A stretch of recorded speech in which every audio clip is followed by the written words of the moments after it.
Bonjour Monsieur Asselineau, Bonjour et bonjour à tous les auditeurs. comment allez-vous Ça va bien. sur cette année de 2026? Bah écoutez, c'est une année qui commence sur les chapeaux de roue quand même, dans tous les domaines, en particulier en matière internationale, mais qui est un peu l'année de tous les dangers, je pense. Et on voit bien que il y a des événements très graves qui sont en train de se dérouler, non seulement en France, mais en Europe et même dans le monde occidental, et qu'on a un peu l'impression de veiller d'armes. Tout le monde maintenant commence à regarder l'année 2027 qui sera sans doute une année assez décisive pour l'avenir du pays. D'accord, très bien. Merci beaucoup pour cette précision. Et voilà, donc on est sur TikTok aujourd'hui, sur Radio Frexit. Donc on vous remercie de cette interview et on va vous poser les questions que les internautes se posent. Allez-y. D'accord. Alors la première question, c'est stratégie et faisabilité. D'accord. Que dire pour évincer l'apport du Frexit? Que dire Pour évincer l'apport du Frexit. Les gens ont peur en fait de la peur. Excusez-moi, la peur. Excusez-moi. La peur, pardon. C'est moi, autant pour moi. Ce qu'il faut dire aux gens, c'est qu'il faut leur demander pourquoi est-ce qu'ils ont peur du Frexit, pourquoi ils ont peur de sortir de l'euro, alors qu'ils n'ont pas eu peur, par exemple, d'adopter l'euro. D'accord. C'est-à-dire, c'est tout simplement pourquoi? C'est tout simple. Parce que quand il s'est agi d'abandonner le franc, qui était quand même la monnaie de la France depuis plusieurs siècles, on a dit aux Français, par toute une propagande, que l'euro, ça serait formidable. En fait, c'est pas formidable du tout. On aura peut-être l'occasion d'y revenir. Mais là, maintenant, quand on veut refaire machine arrière, on a les mêmes médias qui nous disent c'est une horreur. Vous savez, c'est ce que les Britanniques, au moment du Brexit, avaient appelé le Project Fear, le projet de la peur. Pour lutter contre le Brexit, les seuls opposants, ils n'avaient qu'une seule chose, c'est agiter des peurs ancestrales, des peurs apocalyptiques. On en est là. Voilà. C'est-à-dire qu'on veut faire peur aux gens. Moi, je suis partisan de débats approfondis pour que on mette la peur de côté et qu'on débatte de façon rationnelle. Tout à fait. Moi, c'est ce que justement nous on débat assez souvent sur les lives, de dire voilà, il n'y a pas de problématique en fait à revenir au franc et pourquoi avoir peur. On a bien réussi. C'est normal que les gens posent des questions. Notamment, il y aura effectivement le franc quand on sortira de l'euro. Le franc se dépréciera. On peut estimer, à partir des soldes de Target 2 de la balance des paiements à l'intérieur de la zone euro, on peut estimer que le franc perdra à peu près 15 à 20% de sa valeur vis-à-vis du dollar. Donc ça a des conséquences négatives, c'est-à-dire que les importations coûteront plus cher, les voyages à l'étranger coûteront un peu plus cher, mais ça a aussi des conséquences positives, c'est-à-dire qu'on aura une baisse de nos importations, une augmentation de nos exportations, donc une baisse du chômage, il y aura de l'emploi en France qui se créera, ça permettra de mieux équilibrer les comptes sociaux, donc une baisse des déficits de l'État. Et puis également, on aura une monnaie il faut surtout pas croire, par exemple, que les dettes qui seront labellisées, qui sont actuellement libellées en euros, prendront 30% de plus. Souvent, je vois des gens qui disent ça. Non, ça n'a rien à voir, parce que de la même façon que lorsqu'on est passé du franc à l'euro, toutes les créances que vous aviez, par exemple, si vous aviez un compte sur un livret de caisse d'épargne, ou si vous aviez un endettement vis-à-vis de la banque, elles sont en une minute, elles sont passées du franc à l'euro. Ça sera pareil. Et ensuite, on aura une dette qui sera en francs. Alors évidemment, les gens qui ont des créances sur la France qui seront en francs, cette créance effectivement pourra perdre une quinzaine de %. Enfin, c'est justement pour ça qu'on paye des taux d'intérêt supérieurs à l'Allemagne. C'est justement parce que les investisseurs internationaux, les fonds de pension qui investissent dans les obligations assimilables du Trésor français, ont intégré dans les taux d'intérêt que nous acquittons l'hypothèse que l'euro explose et que le franc perd d'environ 15%. C'est pour ça qu'on paye plus cher que l'Allemagne. Le risque se concrétisera. Après tout, ils auront eu de l'argent nécessaire. Mais j'aimerais, je voudrais rebondir là-dessus. J'aimerais dire, en fait, le fait justement de perdre cette dévaluation de 15 à 20%, moi, j'aime dire aux gens, mais écoutez, la chance qu'on a pour pouvoir peut-être réindustrialiser aussi la France et les exportations qui nous amènera automatiquement du travail. Bien sûr, c'est très important à comprendre. Il faut aussi dédramatiser ça. Vous savez, l'euro par rapport au dollar, depuis qu'il a été créé, il a varié entre 1 euro égale 0,85 $, donc $1 est plus cher, et 1 euro égale 1,60 $, c'est-à-dire 2 fois plus. Donc il y a eu un yo-yo depuis 1999, enfin surtout depuis 2001, il y a eu un phénomène de yo-yo. Lorsque le dollar s'est beaucoup apprécié ou s'est beaucoup déprécié, on n'a pas fait un fromage. Alors il y a des gens qui vont dire oui, mais si aussi le franc perd 15%, on va payer les hydrocarbures 15% plus cher, on va payer l'essence. Là, on a une réponse, c'est que vous savez que sur le prix de l'essence, le prix de la matière première ne représente que 30 à 40%. Le reste, ce sont des taxes. Et on pourra très bien ajuster les taxes, la taxe sur les produits pétroliers, à la baisse pour limiter l'impact que le particulier n'ait pas de hausse sensible sur l'essence qu'il achète pour sa voiture. Donc j'aimerais vous dire, c'est un avantage en fait. Oui, enfin, il faut vraiment, ce qu'il faut bien comprendre, vous savez, il y a des gens qui me disent, vous vous rendez compte, M. Asselineau, si on sort de l'euro? Je leur réponds, est-ce que vous vous rendez compte si on y reste? Parce que ce qu'il faut bien comprendre, c'est que la dégringolade de l'industrie française en ce moment, c'est parce que nous avons une monnaie qui est trop chère par rapport à la compétitivité de l'économie française. Hein, ça, c'est très important. On n'a pas le temps d'ici de développer davantage. Mais il faut comprendre que de 1949 jusqu'à 1999, 1949, c'est la création du Deutschmark, lorsque les Américains ont rendu la souveraineté à l'Allemagne. Jusqu'en 99, pendant 50 ans, le Deutschmark n'a pas arrêté de s'apprécier par rapport au franc. Le franc s'est déprécié. Mais ce n'est pas pour autant que la France s'appauvrissait. Au contraire, c'était la période des 30 glorieuses. Parce que la monnaie, il faut pas valoriser de façon, il faut pas faire de la valeur externe de la monnaie un fétiche. La valeur externe doit compenser les évolutions de compétitivité. Il se trouve que, sur longue période, l'augmentation de la compétitivité de l'Allemagne est supérieure à celle de la France. Donc nous, il est nécessaire que régulièrement, on ait une monnaie qui se déprécie. C'est ce qui s'était passé, je vous l'ai dit, 49 et 99, et la France se portait très bien. Exactement. C'est la période des 30 Exactement. Le problème qu'il y a, tous les économistes sérieux vous le diront, est-il possible sur longue période d'avoir la même monnaie que l'Allemagne? La réponse est non. Ouais. Je vais juste finir là-dessus. J'aime dire qu'en fait, une fois que vous serez président de la République, Monsieur Asselineau, je vois cela comme les 30 glorieuses. On peut, alors, je vais pas dire, moi j'aime bien dire les choses de façon sérieuse. Ce qui sera très important, c'est un peuple qui retrouve la fierté dans son propre pays et qui retrouve la fierté de décider lui-même de son avenir. C'est fondamental. Vous savez, l'économie, c'est pas une science exacte. Si c'était une science exacte, toutes les prévisions économiques seraient toujours réalisées. Elles ne le sont jamais. Bon, ou très très rarement. Donc en fait, l'économie, c'est ce qu'on appelle une science humaine, comme l'histoire par exemple, ou la psychologie, c'est-à-dire que ça fait l'objet d'interprétations et ça dépend beaucoup de l'être humain. Dans un pays où les gens se projettent positivement dans l'avenir, les Français, c'est ce qui s'est passé dans les années 50, 60, sur les années 60 notamment, les Français se projetaient positivement. Quand vous vous projetez positivement dans l'avenir, vous faites des économies, vous investissez pour créer une entreprise, vous investissez pour acheter un immeuble, pour une maison ou un appartement, ce qui va faire tourner la machine économique, notamment la construction. Vous éduquez les enfants ont envie d'être éduqués parce qu'on leur explique si tu travailles bien, tu réussiras, etc.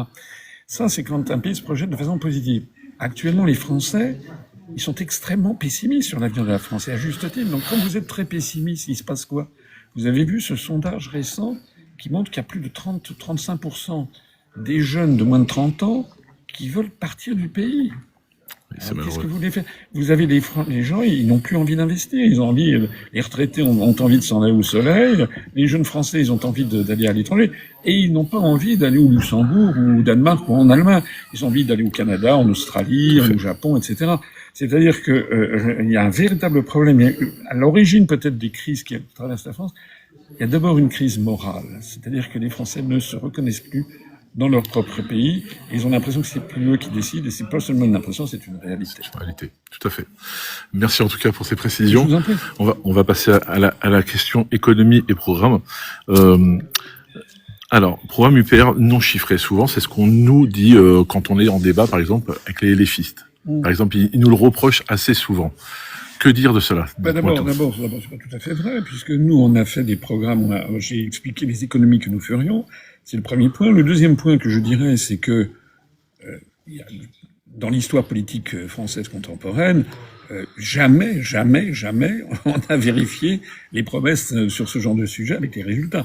C'est-à-dire que les chiffrages de LFI sont contestés par d'autres, puisque je vous l'ai dit, la science, l'économie n'est pas une science exacte. Quand si vous avez une économie avec des taux de fiscalité punitive, etc., vous risquez d'avoir des contre-réactions d'un certain nombre d'agents économiques. Moi, ce que je voudrais dire surtout aux électeurs de LFI, c'est que notre programme, nous, on a chiffré les économies qu'on pourra faire, Des économies d'ailleurs que le LFI ne se propose pas de faire au passage, parce que il faut absolument comprendre qu'il faut en effet faire des économies. On a un déficit de l'État qui est bien excessif et on risque d'avoir une France qui risque d'être mise sous tutelle du FMI ou à court terme du Fonds monétaire international comme l'a été la Grèce. Donc nous on a chiffré des économies. Sortir de l'Union européenne, ça va nous rapporter 12 à 15 milliards d'euros d'économies directement, puisque c'est les bénéfices, enfin la contribution nette qu'on donne à l'Union européenne. Sortir de l'OTAN, ça peut nous faire économiser un demi-milliard d'euros. Supprimer les régions pour en revenir à des établissements publics administratifs, ça lutte contre le millefeuille administratif, ça supprime 1800 et quelques 1780 postes de conseillers régionaux, plus tout ce qui va avec. Les économies, c'est de l'ordre de 4 milliards d'euros. Sortir de l'Union européenne, ça veut dire aussi faire des économies en matière de normes, puisque les normes que nous avons en France, tout le monde se plaint des normes. Il faut voir que c'est un empilement de normes européennes et de normes françaises. Donc nous, si on sort de l'Union européenne, on taillera dans un certain nombre de contraintes administratives venant de l'Union européenne. Au moment du Brexit, les Britanniques avaient chiffré ça à des centaines de milliards d'euros. Je dirais pas jusque-là, mais il y aura un allègement profond qui sera fait. J'aimerais savoir où est-ce que LFI se propose de faire des économies. Je sais qu'il y a toujours l'idée des 200 milliards d'euros versés aux entreprises. Je partage une partie de ça.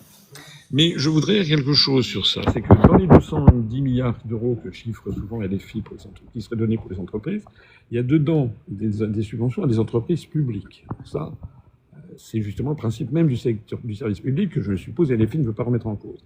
Et par ailleurs, il y a des dons qui sont faits, des subventions qui sont faites à des entreprises qui par ailleurs versent des dividendes à leurs actionnaires qui sont très, très riches et qui bénéficient de subventions. C'est vrai que c'est choquant, tout à fait, en apparence, mais pourquoi il y a ça? Parce que l'euro est surévalué et qu'il y a la libre circulation des mouvements de capitaux qui nous est imposée par notre appartenance à l'Union européenne. Donc les entreprises font preuve d'un chantage. C'est-à-dire qu'elles disent, écoutez, nous, on n'est pas suffisamment rentable. Même si on est rentable, on n'est pas suffisamment rentable. Si on n'a pas d'aide aux entreprises, on va se délocaliser. Alors, qu'est-ce qu'on fait? Le problème fondamental de LFI, c'est qu'ils refusent de sortir de l'Union européenne. C'est-à-dire qu'ils acceptent le principe de la libre circulation des capitaux. C'est-à-dire qu'il est là le problème. Ils acceptent, au passage, ils ne font pas les économies que je propose, qui sont ceux de la sortie de l'Union européenne. Et puis je rappelle aussi un dernier point, c'est que la plupart des propositions qui sont faites par LFI ne sont pas compatibles avec notre appartenance à l'Union européenne. Alors, je connais la réponse qui consiste à dire on va désobéir au traité. Mais c'est une blague. Je rappelle que l'article 5 de la Constitution de la Ve République donne 3 pouvoirs essentiels au président de la République. Le président de la République est le garant de l'indépendance nationale. Déjà, si vous êtes dans l'UE, vous trahissez ça. De l'intégrité du territoire. Quand je vois les expérimentations avec la région Alsace, la région européenne d'Alsace, il y a de quoi être très inquiet. Et enfin, le 3e pouvoir donné au président de la République, il est le garant du respect des traités. Comment voulez-vous que vous ayez des candidats, M. Mélenchon, mais ça a été vrai aussi à droite, je vois avec Mme Knafou, elle disait la même chose, comment voulez-vous qu'on puisse concourir à la fonction suprême en disant déjà je ne vais pas respecter la Constitution et je ne vais pas respecter les traités? Est-ce que vous imaginez la réaction des autres pays de l'Union européenne? En fait, c'est un comportement de malfrat. Donc, un président de la République, c'est quelqu'un qui doit respecter le droit. Nous disons de façon adulte, on ne peut plus rester dans l'Union européenne.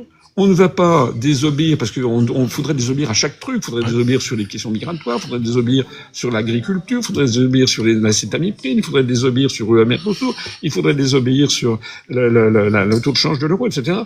En fait, si vous y réfléchissez bien, on a des gens qui passent leur temps, de l'extrême droite à l'extrême gauche, qui passent leur temps à essayer de se creuser la tête pour savoir comment résoudre des problèmes que nous n'aurions pas si on n'était pas dans l'UE. Eh ben, c'est plus simple de sortir de l'UE. On est bien d'accord, c'est bien plus compliqué. Voilà.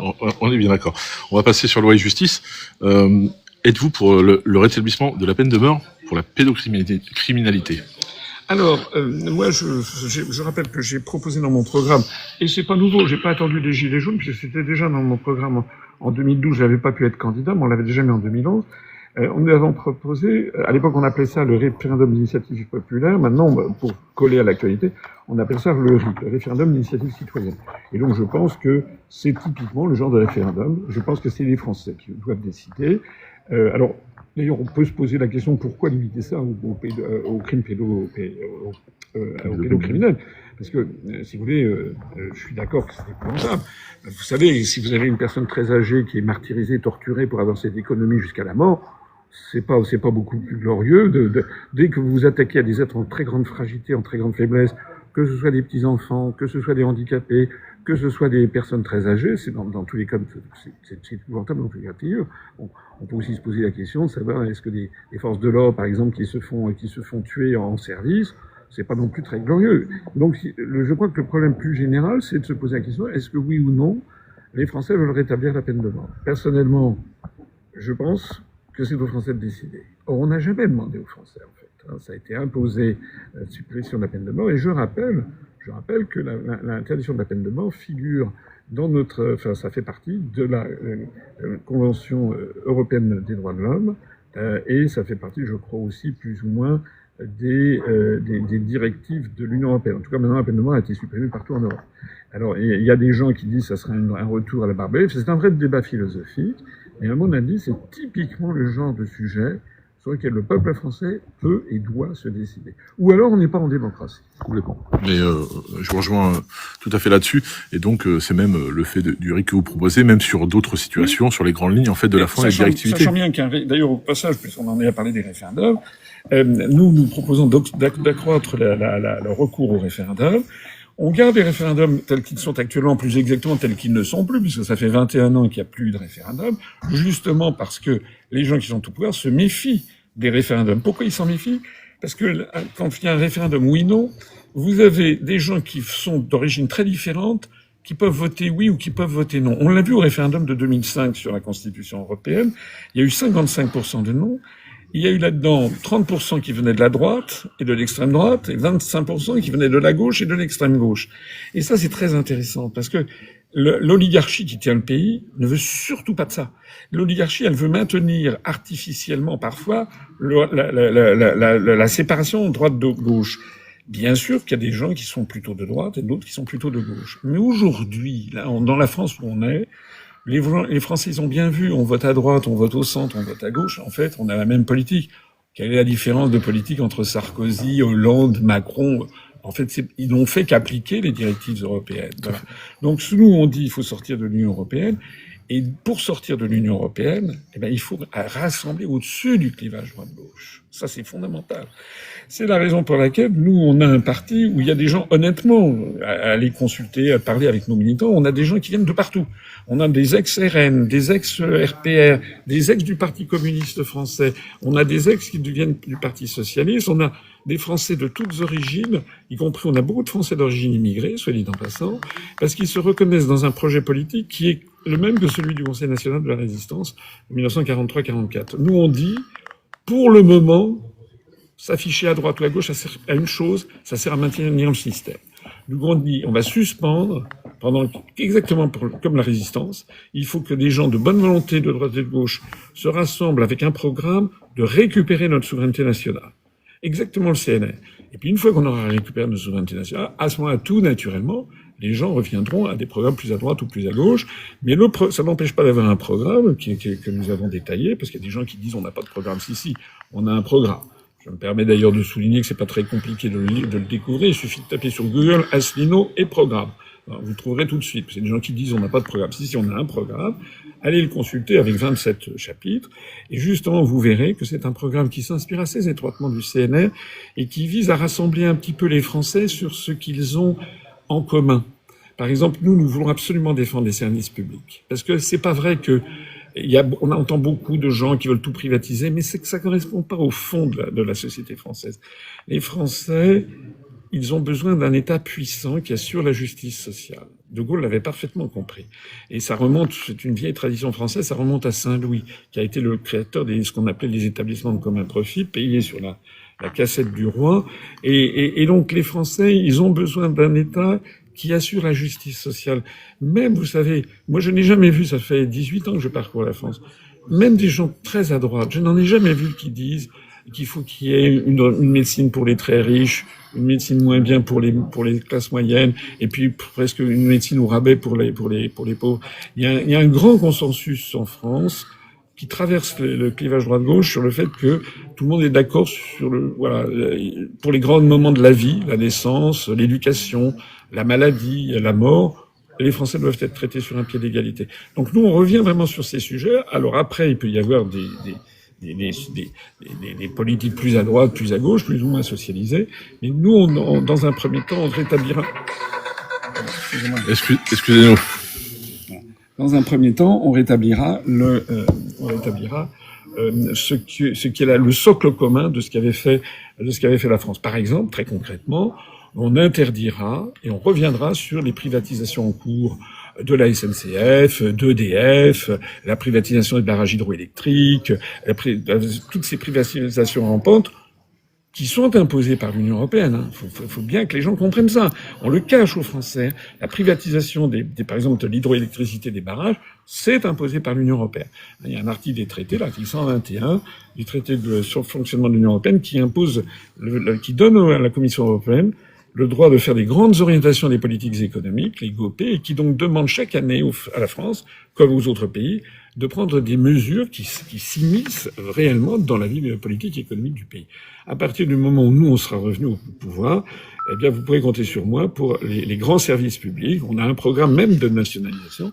Revenir, les autoroutes, c'est un scandale que ça a été vendu au privé par M. de Villepin, soit dit en passant.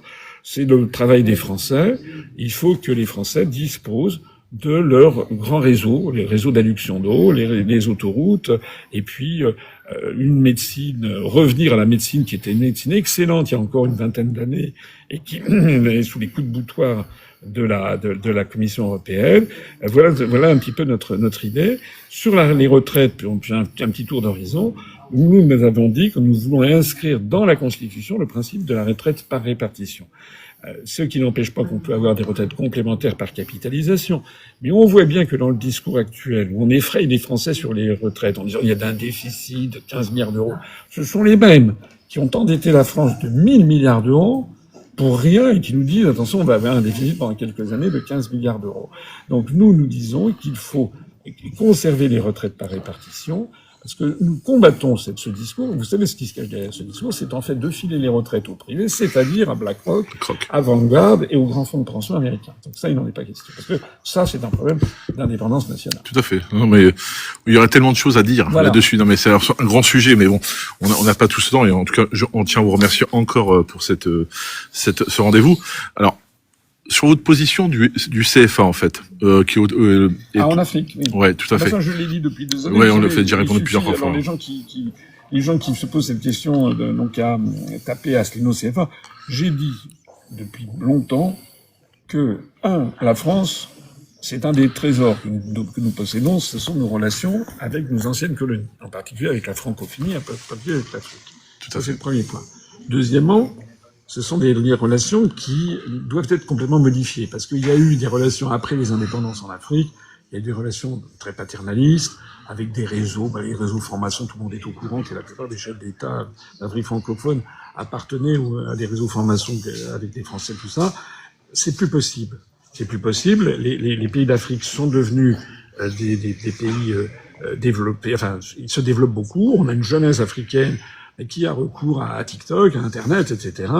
Et donc, moi, je ne suis pas pour, bazarder le bébé avec l'eau du bain.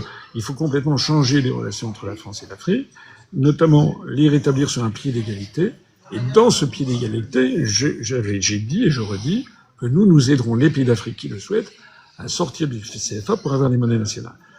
Qui serais-je si je disais que nous devons sortir de l'euro et que je refusais aux pays d'Afrique de sortir du CFA? C'est un peu la même chose. Ce sont des monnaies plurinationales, ce sont des monnaies coloniales, en fait. Donc nous, l'euro est en fait une monnaie coloniale.